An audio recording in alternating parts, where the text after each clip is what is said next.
ಹೌದು. ಇನ್ನು ಪಾಕಿಸ್ತಾನ ನಂತರ ನೀವು ಚೀನಾ ಕೂಡ ಹೋಗಿದ್ರಿ.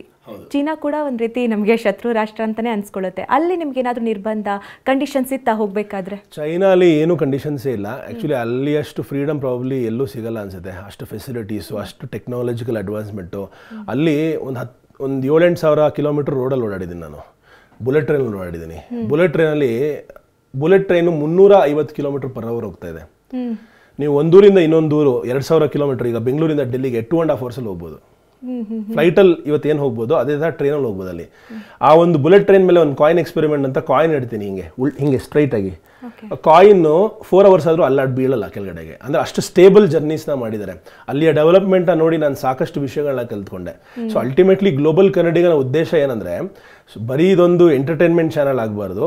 ಅಲ್ಲಿಂದ ಒಂದು ಇನ್ಫಾರ್ಮೇಷನ್ ತೊಗೊಂಡು ಅಥವಾ ಅಲ್ಲಿಂದ ಬೇರೆ ಬೇರೆ ದೇಶಗಳಿಂದ ವಿಷಯಗಳನ್ನ ಅರ್ಥ ಮಾಡಿಕೊಂಡು ನಾವು ಹೆಂಗೆ ಕನ್ನಡಿಗರಾಗಿ ಅದನ್ನು ಅಳವಡಿಸ್ಕೊಂಡು ನಾವು ಡೆವಲಪ್ ಆಗ್ಬೋದು ಅನ್ನೋದೇ ಗ್ಲೋಬಲ್ ಕನ್ನಡಿಗ. ನಿಮ್ಗೆ ಏನು ಅನ್ಸುತ್ತೆ, ಭಾರತ ಕೂಡ ಆ ಹೆಜ್ಜೆ ಇಡ್ತಾ ಇದೆ ಅಂತ ಅನ್ಸುತ್ತಾ?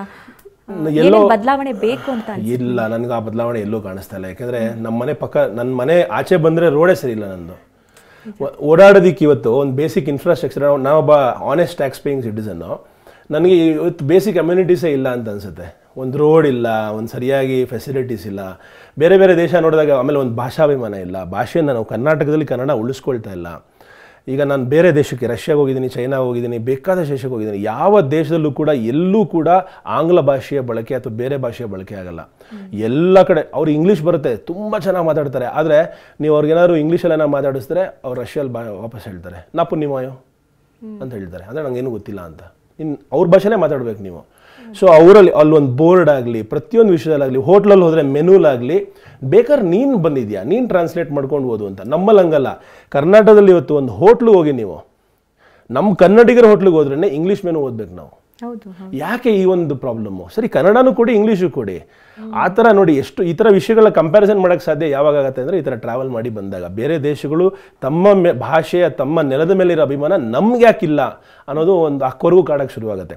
ಮತ್ತು ಚೈನಲ್ಲಿ ಇಷ್ಟು ಚೆನ್ನಾಗಿರೋ ರೋಡು, ಈಗ ಮುಂಚೆ ಅನ್ಕೋತಾ ಇದ್ದೆ ಭಾರತ ದೇಶದ ಪಾಪ್ಯುಲೇಷನ್ ಸಿಕ್ಕಾಪಟ್ಟೆ ಜಾಸ್ತಿ, ಅದಕ್ಕೆ ಪ್ರಾಬಬ್ಲಿ ನಾವೇನು ಮಾಡೋಕ್ಕಾಗಲ್ಲ ಫೆಸಿಲಿಟಿ ಅಂತ. ಈಗ ಚೈನಲ್ಲೂ ಅಷ್ಟೇ ಪಾಪ್ಯುಲೇಷನ್ ಇದೆ, ಬಟ್ ಅಲ್ಲಿ ರೋಡ್ ಚೆನ್ನಾಗಿದೆ, ಅಲ್ಲಿ ಫೆಸಿಲಿಟಿ ಚೆನ್ನಾಗಿದೆ. ಅಲ್ಲಿ ಕೊಟ್ಟರೆ ನಾವ್ಯಾಕೆ ಕೊಡೋಕ್ಕಾಗಲ್ಲ? ಈ ಒಂದು ಕ್ವಶನ್ ಬರುತ್ತೆ ಆಟೋಮೆಟಿಕ್ಲಿ. ಸೊ ಪ್ರಾಬ್ಲಿ ಕಲಿತು ನಾವು ನೋಡಿ ಕಲಿ ಮಾಡಿ ತಿಳಿ ಅಂತ ಹೇಳ್ತಾರಲ್ಲ, ತಿಳ್ಕೊಂಡು ನಾವು ಅರ್ಥ ಮಾಡಿಕೊಂಡು ಆದಷ್ಟು ಬೇಗ ನಮ್ಮ ವ್ಯವಸ್ಥೆಯನ್ನು ಸರಿ ಮಾಡ್ಕೋಬೇಕು ಅನ್ನೋದು ನನ್ನ ಅಭಿಪ್ರಾಯ.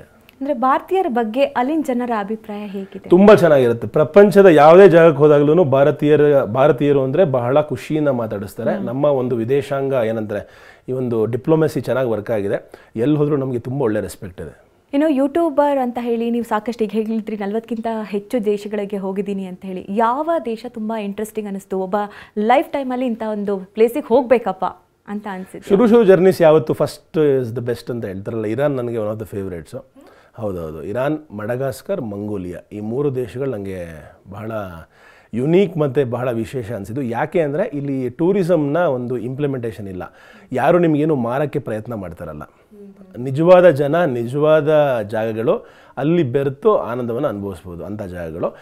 ಬಟ್ ನಾನು ಹೋಗಿರೋಂತಹ ಯಾವ ದೇಶನೂ ಇವತ್ತವರೆಗೂ ನನಗೆ ಒಂದೇ ಒಂದು ಹೇಟ್ ಆಗಲಿ ಅಥವಾ ಎಲ್ಲ ಈ ದೇಶಕ್ಕೆ ಮತ್ತೆ ಕಾಲಿಡಬಾರ್ದಪ್ಪ ಅಂತ ಯಾವ ದೇಶದಲ್ಲೂ ನನಗೆ ಅನಿಸಿಲ್ಲ.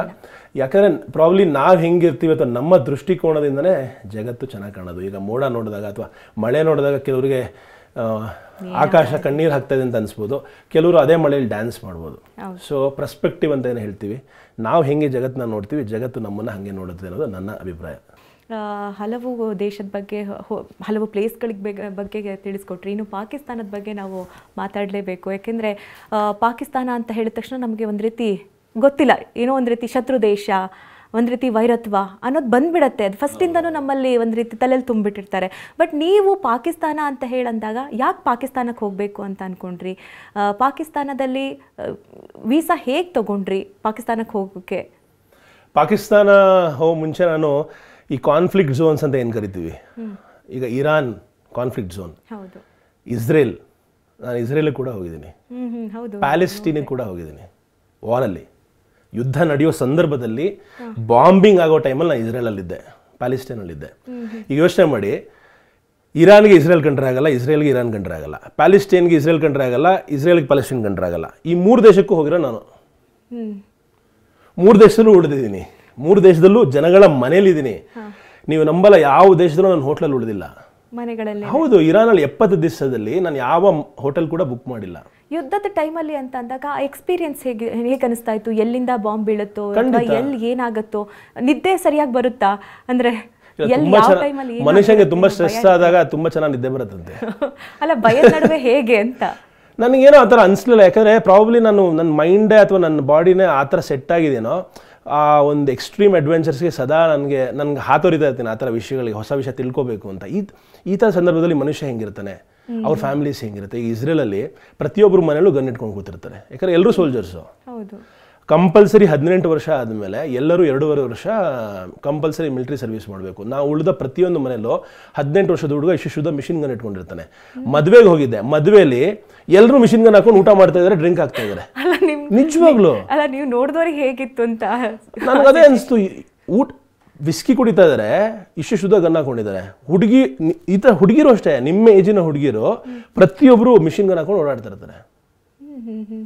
ಏನಕ್ಕೆ ಅಂದರೆ ಅವರೆಲ್ಲ ಸೋಲ್ಜರ್ಸ್, ನಾಟ್ ಆನ್ ಡ್ಯೂಟಿ. ಇವಾಗ ಕೆಲವರಿಗೆ ವೀಕೆಂಡ್ ಹಾಲಿಡೇ ಅಂತ ಕೊಡ್ತಾರೆ. ಆ ಹಾಲಿಡೇಲಿ ಮನೆಗೆ ಹೋದಾಗ್ಲೂ ಅವ್ರು ಗನ್ ತೊಗೊಂಡು ಹೋಗಬೇಕು. ಅಂದರೆ ಯಾವ ಟೈಮಲ್ಲಿ ಏನು ಬೇಕಾದರೂ ಸಿಚುವೇಶನ್. ಈಗ ಯಾಕೆಂದರೆ ಅವ್ರ ದೇಶ ಬಹಳ ಚಿಕ್ಕದು, ಅವ್ರ ಜನಸಂಖ್ಯೆ ಬಹಳ ಚಿಕ್ಕದು.